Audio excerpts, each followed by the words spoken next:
তুমি এতদিন কই ছিলা? ইটালির জেলে আছিলাম।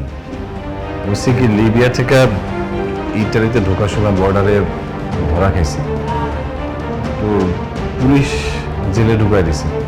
তো জেলে বসে কাম কাজ করেও ভালো টাকা রোজগার করছি। এখন আর অবৈধ কথা যাওয়া লাগবে না, সব ব্যবস্থা করে থুয়েছি, বৈধভাবে যাইতে পারো। আফিয়ারও লগে করে লয়ে যাবো।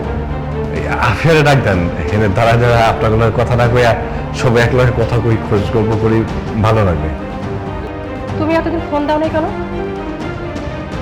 আমি কইলাম না, আমি তো জেলে আছিলাম, ফোন দেবো কেমনে? আর ওই সাগর পাড়ি দেওয়ার সময় ঢেউ ঠেলায় মোবাইলটা পড়ে গেছে। ভাবছিলাম যে শহরে গিয়ে ফোন দিব, কিন্তু তার আগে তো পুলিশে ধরে ফেলাইছে। জেলে তোর ফোন ব্যবহার করানো যায় না।